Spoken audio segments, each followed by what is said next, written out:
আপনাকে কি তাবিজ করা হয়েছে? আপনাকে কি বান মারা হয়েছে? আসসালামু আলাইকুম ওয়া রাহমাতুল্লাহি ওয়া বারাকাতুহু। প্রিয় দর্শক, আজকের ভিডিওতে আমরা গুরুত্বপূর্ণ একটি বিষয় জানব। আমাদের সমাজের মধ্যে প্রায়ই শোনা যায় যে অমুককে বান মেরেছে, অমুককে কুফরি করা হয়েছে। তো এগুলো প্রায়ই শোনা যায়। তো এগুলো আমরা কিছু লক্ষণ জানব, যে লক্ষণ জানার মাধ্যমে আমরা বুঝতে পারবো যে আমাকে কি তাবিজ করা হয়েছে, আমাকে কি বান মারা হয়েছে। লক্ষণগুলো যদি আপনি মনোযোগ সহকারে দেখেন এবং বুঝার ট্রাই করেন বা বুঝেন, তাহলে আপনিও ক্ষতিগ্রস্ত হবেন না এবং আপনার আশপাশে যারা আছেন তারাও ক্ষতিগ্রস্ত হবেন না। কারণ আপনাকে যদি তাবিজ করা হয় বা বান মারা হয়, তাহলে আপনি যদি পুরো দুনিয়া ঘুরে ঘুরে ডাক্তার দেখান, তারপরেও আপনার ভালো হবে না। তাহলে অবশ্যই আপনার জানার প্রয়োজন যে কি কি লক্ষণ দেখলে আপনি সাময়িকভাবে বুঝতে পারবেন, বাহ্যিকভাবে বুঝতে পারবেন যে আমাকে বান মারা হয়েছে বা আমাকে কুফরি করা হয়েছে।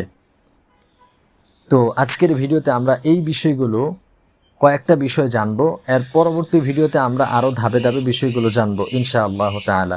তো চলুন আজকের ভিডিও শুরু করি। ভিডিও শুরু করার পূর্বে আমি বলবো, যারা নতুন আছেন অবশ্যই আমার এই চ্যানেলটি সাবস্ক্রাইব করে দিবেন আর এই ভিডিওটি বেশি বেশি শেয়ার করে দিবেন।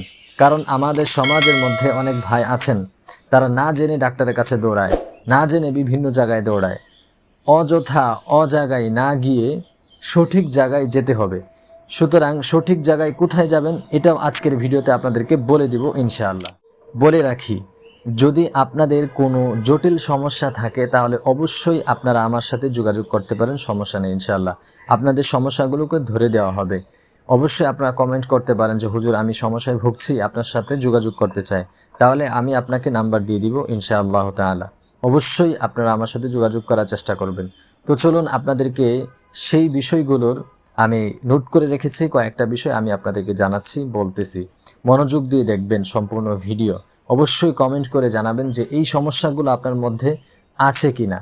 যদি থাকে সেটা কি বেশি নাকি কম। যদি বেশি থাকে তাহলে অবশ্যই যোগাযোগ করবেন, আপনাকে হেল্প করার যথেষ্ট পরিমাণ চেষ্টা করা হবে, মেন্টালিটি সাপোর্ট দেওয়া হবে ইনশাআল্লাহ তাআলা।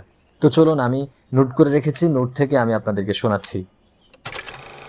তো মনোযোগ দিয়ে আপনারা শুনুন।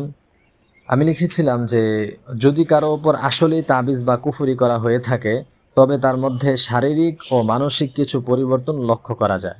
তো আমি লিখেছি এরপর অস্বাভাবিক শারীরিক অসুস্থতা, হুট করেই শরীর প্রচণ্ড খারাপ হয়ে যাওয়া, ডাক্তার দেখানোর পর সব টেস্টের রিপোর্ট নর্মাল বা ভালো আসবে, কিন্তু আপনার শারীরিক কষ্ট কমবে না।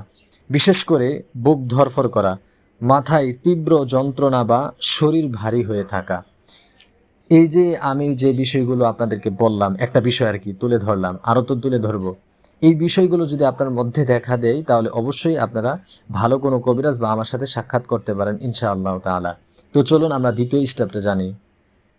দ্বিতীয়তে হলো মানসিক অশান্তি ও মেজাজ খিটখিটে হওয়া, কোনো কারণ ছাড়াই পরিবারের প্রিয় মানুষদের উপর প্রচণ্ড রাগ হওয়া, সারাক্ষণ মনের ভিতর অশান্তি লাগা এবং একা একা থাকার ইচ্ছে হওয়া। আমি অনেক মানুষকে দেখেছি এমন, ঠিক আছে? তো এই লক্ষণগুলো আপনার মধ্যে আছে কিনা অবশ্যই জানাবেন।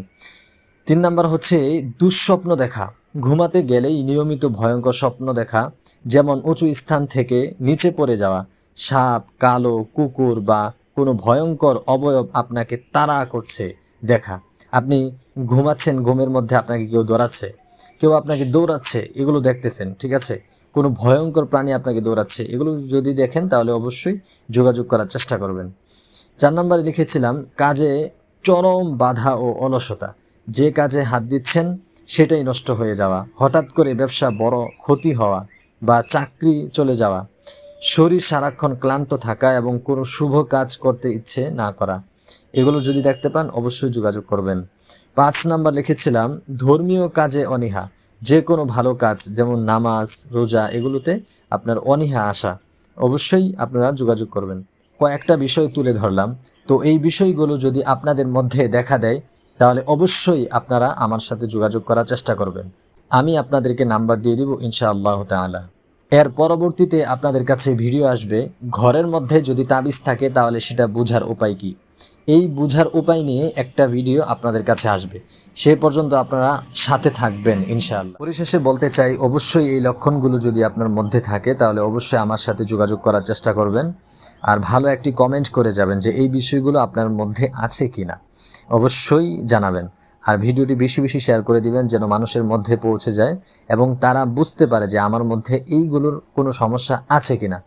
অযথা ডাক্তারের কাছে দৌড়াবেন না। আমার কাছে অহরহ ঘটনা আছে যাদের সমস্যা ছিল, তাবিজ করেছে, কিন্তু বিভিন্ন জায়গায় দৌড়ানোর কারণে কোনো ফায়দা হয়নি।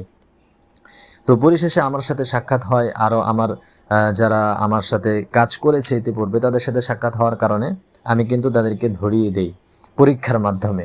সুতরাং যদি কারো কোনো সমস্যা থাকে অবশ্যই আমার সাথে যোগাযোগ করতে পারেন। তো সকলে ভালো কামনা করে, সুস্থতা কামনা করে ভিডিও শেষ করছি। আল্লাহ হাফেজ, সকলেই ভালো থাকবেন। আসসালামু আলাইকুম।